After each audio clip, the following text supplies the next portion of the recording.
All right, today we are tackling two of the most fundamental algorithms in all of graph theory, Kruskal's and Prim's. They are elegant, they're powerful, and honestly, they're essential if you want to understand anything about network optimization. So let's get right into it. So think about this for a second. Let's say you're in charge of laying down internet cables to connect a bunch of different towns. Or maybe you're designing a power grid, or even a city's transit system. The goal is always the same. Connect all the points, but do it using the least amount of cable or track or wire. This is the exact problem that minimum spanning trees, or MSTs, were born to solve. So here's our game plan. We're going to start with the basic definitions. Get that foundation solid. Then we'll walk through Kruskal's algorithm, step by step. We'll even pull back the curtain on the secret weapon that makes it so fast, the union-find structure. After that, we'll explore Prim's algorithm, which takes a totally different approach. And we'll wrap it all up with some really important exam strategies to help you nail these questions. Okay, first things first. Before we can even think about finding the minimum spanning tree, we need to be absolutely crystal clear on what a spanning tree even is. A spanning tree has two rules, and they are non-negotiable. Rule 1, it has to touch or span every single node in the original graph. You can't leave any out. And Rule 2, it has to be a tree. Now, in graph theory, that just means it can't have any cycles or loops. You can really think of it as the bare bones skeleton you need to keep everything connected and nothing more. Now, let's add that one crucial word, minimum. You see, for most graphs, you can actually create lots of different spanning trees. The minimum spanning tree, or MST, is the special one where if you add up the weights of all the edges, that total sum is as small as it can possibly be. That's our goal. That's the optimization problem. For the example graph we're going to be using throughout this explainer, that magic number is 20.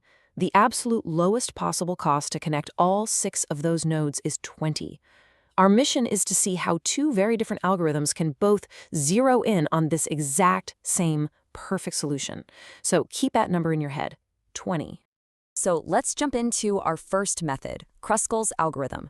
The strategy here is, well, it's beautifully simple and what we call greedy. It just focuses on finding the cheapest connections available first, and it builds up a solution from what starts as just a scattered collection of nodes. The whole process is just 3 steps. Step 1 is the one that students always forget on exams. You have to sort all the edges in the entire graph from the lowest weight to the highest. Then you just walk down that sorted list, looking at one edge at a time. And here's the rule. You add an edge to your solution if, and only if, it connects 2 things that weren't connected before. If it would create a loop, you just throw it away and move on to the next one. And this list right here, this is that all-important first step. Here are all the edges from our graph, sorted by weight. We're going to start at the top with the cheapest one, that 5 to 6 edge with a weight of 2, and we're just going to work our way down. This list is our roadmap for the entire algorithm. Okay, let's start building. We take the cheapest edge, 5 to 6. Does it create a cycle? Nope, so we add it. We now have a little component with nodes 5, 6. Next up on our list is 1 to 2. We add it. We have a new component 1 to 2. Then we grab 3 to 6. This connects node 3 to our first component, so now we have 3, 5, 6. See what's happening? We have a forest of tiny disconnected trees starting to form. The next edge in our sorted list is 1 to 5, with a weight of 5. Now this is a key moment. Adding this edge acts like a bridge, connecting our 2 existing components. It merges 1, 2, and 3, 5, 6 into one big group. We're so close. Almost every node is connected now, with only poor old node 4 left all by itself. And now we hit our first rejection. This is the most important rule in action. The next edge on our list is 2 to 3. But hang on. If we look at our growing tree, we can already get from 2 to 3 by going 2, 1, 5, 6, 3. They're already connected. Adding this direct edge would create a loop, a cycle. So we reject it. On an exam, you'd literally write, reject, 2 to 3, create cycle. And the exact same logic applies to the next edge on our list, 2 to 5. If you check, nodes 2 and 5 are already in that same big component. A direct link between them is just redundant and would create another cycle. So this edge gets rejected too. It's really important to show which edges you consider and exactly why you reject them if you want to get full credit. And finally, we get to the edge 4 to 6. Node 4 is in its own little component, and node 6 is in that big one with everything else. This edge is the final bridge. It connects our last 2 pieces, and boom! All nodes are in a single component, we have a spanning tree, and because we followed that greedy, cheapest first strategy, this is our minimum spanning tree. If you add up the weights, you get 2 plus 3 plus 3 plus 5 plus 7, which is 20. Perfect. So that whole process seemed pretty straightforward, right? But there's a really important question lurking under the surface. When we were deciding to reject an edge, how did we know that two nodes were already connected? I mean, searching the whole graph every single time would be incredibly slow. And that's where a really clever data structure comes into play. This is the real question, right? This is the key to making Kruskal's efficient. How can you check for a cycle almost instantly without having to rescan the whole graph every single time you consider an edge? The answer is something called the union find data structure. You might also hear it called a disjoint set union.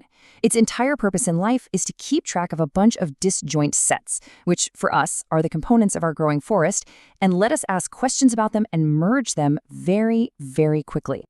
And it really only does two main things. The find operation takes a node and tells you who the leader or the representative of its component is. Think of it like asking, which group is this node in? Then there's the unite operation. It takes two nodes and merges their groups into one. Basically, it just makes the leader of one group point to the leader of the other. And here is how it all comes together so elegantly. Before we add an edge between node A and node B, we just ask the union find structure two simple questions, find A and find B. If it gives back the same representative for both, we know they're already in the same component. Adding the edge would create a cycle, so we reject it. If the representatives are different, great, we add the edge and then we tell the structure to unite AB. It's an incredibly fast and brilliant solution. Okay, let's completely switch gears now and look at the other classic MST algorithm, prims. While Kruskal's was busy building a whole forest of components and then merging them, prims takes a totally different path. It grows a single connected tree, starting from just one random node. This slide sums up the difference perfectly. Kruskal's is edge-based. It looks at every edge in the graph from the get-go. Prims, on the other hand, is vertex-based. It's more like a crystal growing one layer at a time. Let's trace it. Suppose we start at node 1. We look at all edges touching node 1. The cheapest is 1 to 2 with weight 3. We add it. Our tree is now 1, 2. Now, and this is the key to prims, we look at all edges leaving our current tree. So that's edge 1 to 5, weight 5, 2 to 3, weight 5, and 2 to 5, weight 6. Of all those options connecting our tree to the outside world, the cheapest are the ones with weight 5. Let's pick 1 to 5. Our tree grows to 1, 2, 5. Now we repeat, what's the cheapest edge leaving this new bigger tree? We check all the options, and it's 5 to 6 with a tiny weight of 2. We add it. Tree is now 1, 2, 5, 6. Next cheapest connection out, that would be 3 to 6 with weight 3. Add it. Tree is 1, 2, 5, 6, 3. And for the grand finale, the cheapest edge from this huge group to our last node, 4, is 4 to 6 with weight 7. We add that, and we're done. We got the exact same tree with the exact same weight of 20. Just a completely different journey to get there. So there we have it. Two powerful, greedy algorithms. Kruskal's builds a forest, prims grows a single tree, and yet they both arrive at that same perfect, optimal solution. Understanding how they're different is really the key, which brings us to what you really need to know for your exams to lock in this knowledge. Okay, let's talk about the classic mistakes. For Kruskal's, the number one error, without a doubt, is forgetting to sort the edges first. If you don't sort, the whole thing falls apart. For both algorithms, a common slip-up is just accidentally adding an edge that creates a cycle, so always double-check. A huge point of confusion is mixing up Prim's algorithm with Dijkstra's algorithm for shortest paths. Just remember, Prim's only cares about the weight of the next single edge to add to the tree. Dijkstra's cares about the total path weight from the start node. They are not the same. And finally, for any exam, you have to show your work. For Kruskal's, list the edges in sorted order, and for each one, write accept or reject. For Prim's, show the set of nodes in your tree at each step and which edge you chose to add. We've seen how these algorithms are the backbone of network optimization. They are, quite literally, the reason our global communication and energy networks can be built so efficiently. So the final question I want to leave you with is this. Now that you understand the logic of finding the cheapest connection, what other complex networks out there, maybe social networks, biological systems, or logistics chains, could be simplified and optimized using this exact same powerful idea?